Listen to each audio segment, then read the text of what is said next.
Let me now bring in Jack Burnham, Senior Research Analyst at the Foundation for Defense of Democracy's China program, and also Tyler Vandenberg, Marine veteran, former intelligence officer, and California Democratic congressional candidate. Gentlemen, good morning to both of you. Thank you for your time. Jack, let me just start with you. Just the juxtaposition of different messaging, different tones from these two world leaders. What do you make of that, and what's your gut check of where this summit is taking us next? I think this summit is showcasing the strategic stalemate that China and the United States have been at over the past several months. Both sides still are very dependent on one another, and as we saw during the trade war and with rare earths, when they try to inflict pain on one another, it often ends up rebounding on themselves. So as a result, here we now have a summit in which the focus is very narrow. We hear a lot of warm words, but we're not seeing a lot of firm actions coming out of it, or really firm deliverables. Yeah. Tyler, your thoughts on day one of these face-to-face meetings and just the likelihood that maybe this is all more symbolic or about stabilizing relationships rather than seeing any major breakthroughs? Well, Marky, thanks for having me here. And I think Jack is exactly right. We're seeing a lot of warm words, but not a whole lot of action. I think this speaks to the kind of negotiating style that Donald Trump is currently stuck with against his preferences because of crises of his own making here in the American economy and, of course, abroad with the Strait of Hormuz. The Chinese, of course, have a lot to lose based on Trump's actions, and I think that we can see clearly that they're trying to avoid worst-case scenarios. But right now, this impasse speaks a lot to the fact that fundamental interests are at play that cannot be reconciled just with good handshakes and kind gestures. Just one quick follow-up, just from your military perspective. We broke at the top of the hour that China is in agreement with the United States that Iran cannot have any nukes, no nuclear weapons there, and that they also agree that the Strait of Hormuz has to be reopened. How significant is that coming from China, who's obviously in bed with Iran? Well, as regards nuclear weapons, the Chinese have always been pretty clear about proliferation and their opposition to the escalation of nuclear arms race abroad. So I don't think that's terribly surprising. I think it is completely logical that they are in agreement that the Strait of Hormuz should be reopened. China has a lot to lose by a continued energy crisis in the Middle East, given that they import so much of their petroleum, fertilizer, and other special goods made from those products in the Middle East. But at the same time, I don't think that we should expect to see the Chinese lift a finger to do anything, because at the end of the day, this is a crisis of Trump's own making, and they recognize that they are gaining in strength and leverage around the globe, both in their near abroad and further away, because of Trump's actions and because China becomes a stable seller of last resort for things like fertilizer, petroleum products, and also for the clean energy that they've been investing so heavily in for years now. Jack, it was interesting. Trump said he wants to have a long talk with Xi about Iran, but also downplayed needing China's help in doing so, or reopening the strait. Which is it? Does he need Xi, or doesn't he? I think it's a case in which I think Tyler's quite right. I think that China is interested in having some role in this. Obviously, they are feeling some effects, dipping into their strategic energy stockpiles, concerns around an economic slowdown globally writ large. But at the same time, I think China doesn't necessarily want to involve itself in a war that it didn't start and doesn't control. I think that China certainly has an interest in restarting flows of trade, particularly around the Gulf region. 40% of their energy, oil transits the Gulf. But at the same time, I think that China is very willing to have this backhanded diplomatic of putting pressure on Pakistan to a certain extent, and to a certain extent Iran, of expressing its concerns without pushing for all-out negotiations that might inadvertently weaken one of its partners in Tehran. Tyler, analysts are saying China will likely demand concessions, potentially over Taiwan, in exchange for pressuring Iran to reopen Hormuz. Just from a defense standpoint, would that trade-off be acceptable to the United States, you think? Absolutely not, and I don't think it should be. I think that the the Taiwanese right now are justifiably very nervous about the possibility that Trump could cut deals at their expense to try and get himself out of the political jam of his low approval ratings and increasingly shaky U.S. economy induced by the war and his policies. We've seen the Trump administration compromise its ties, longstanding U.S. ties to other friends and partners. And I think that it should be the most basic principle of the United States' relationships abroad that we stand up for our friends. I personally believe, and I think that any U.S. policymakers should also believe, that Taiwan should have everything it needs because it's a beacon of freedom and democracy in Asia, and compromising on those interests to try and score a quick win by the Trump administration would be extremely ill-advised at best and a betrayal at worst.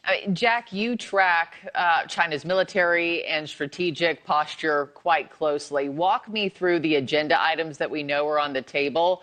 And, which of these does Beijing genuinely want resolved? And also, which agenda items are they okay letting simmer for a little bit?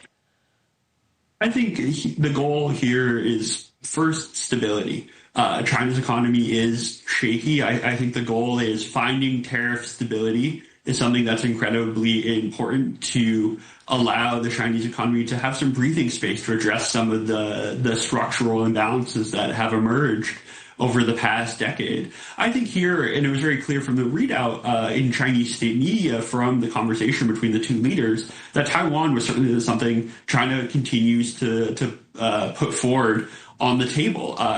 I think that there was a potential hope of having some discussions around that, potentially the United States changing certain parts of its position. I think it's notable that, very much prior to the summit, members of the Trump administration were very clear that Taiwan was not going to be a topic. It was not mentioned in the presidential readout yet. But the Chinese clearly made it a centerpiece of their state media narratives. I think that really does say clearly how they view the situation of this is an opportunity potentially. This is the first of 4 planned meetings. This is an opportunity to continue to have that conversation, to continue to potentially build momentum around changing Washington's stance on the island. Yeah.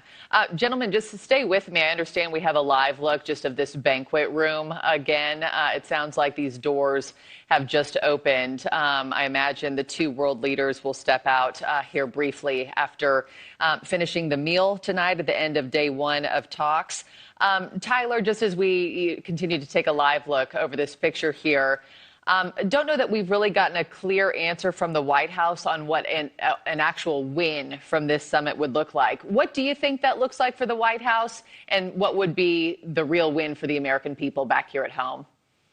Well, I think from the White House's perspective, anything that they can latch onto and spin into a victory is going to be called as such unless it's quite obvious that nothing positive for the U.S. has happened in this summit.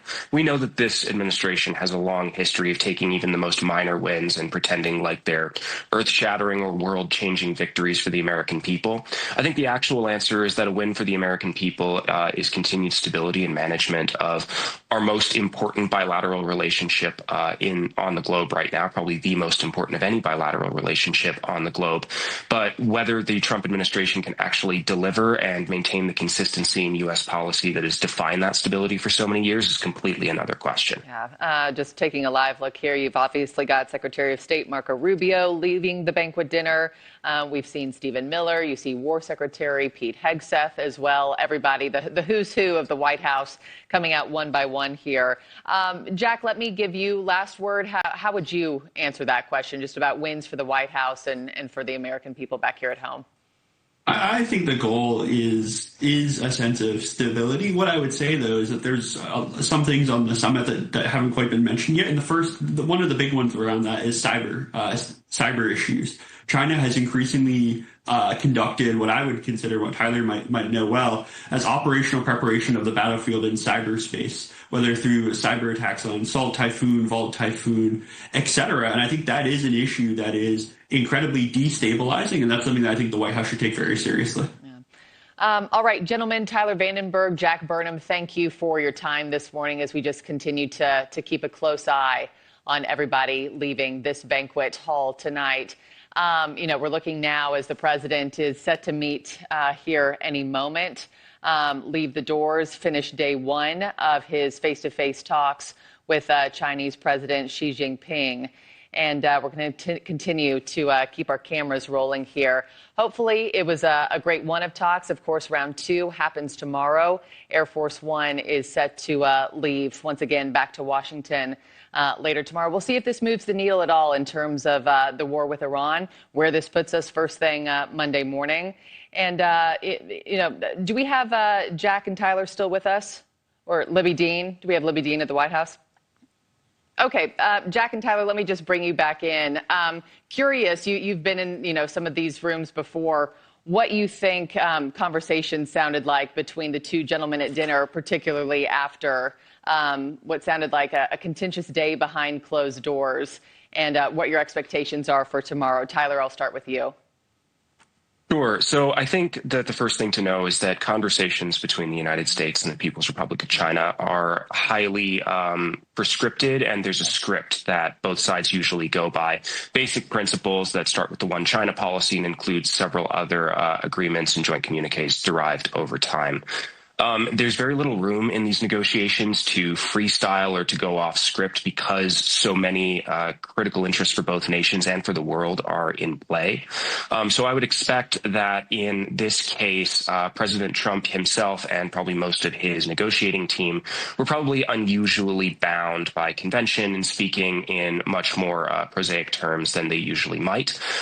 Whether that format was deviated from tells us a lot about the actual substance of the negotiations, and who committed those deviations, whether it's China or the United States, will also tell us a lot about which side is pushing harder to break the current norms and trends that have defined the relationship.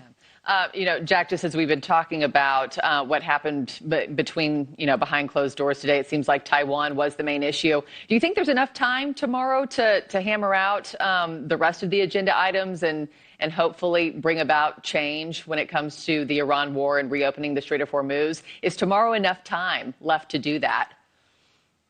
I don't think it is, but I don't think that this was necessarily the goal. I think that views were exchanged, but I think the Chinese have made it very clear where their position is. They've called for a ceasefire. They've called for diplomacy. And I think that they've been remarkably consistent about what they're willing to do. And I don't think that they're necessarily going to deviate regardless of what this administration might ask, short of putting more pressure or punishment on the Chinese side. What I would say is I think that the conversations into tomorrow are primarily likely going to focus on nailing down some of the details around some of the things that the administration previously were coming in to get. So discussions around agricultural purchases by China, discussions of Boeing purchases by China. There might be a little more discussion of the proposed board of trade or board of investment. I think nailing down some of the finality of some of those more specific items that the White House clearly came in looking to achieve, I think that might be more of the focus of tomorrow. Yeah.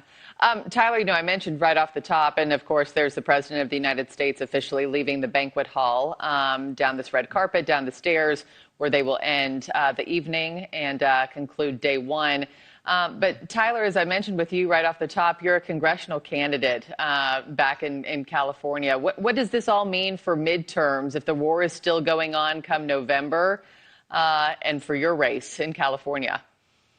Well, I think that the most important thing to consider in this context is what the midterms mean for this summit. It's the closest alligator to the boat, as we sometimes say. And I think that the important thing to know is that President Trump is going to be looking for any win that he can carve out to take back to the American people to try to help his prospects in the midterms. I am extremely concerned that that will come at the expense of U.S. interests abroad or our friends and partners in Asia.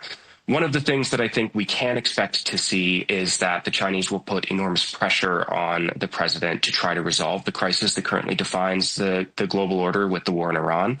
And whether or not he folds to that pressure is going to be a very transformative part of our relationship with China going forward, and will have very serious consequences for my constituents and for the American people. Yeah. Jack Burnham, Tyler Vandenberg, thank you so much for your time and sticking with me here.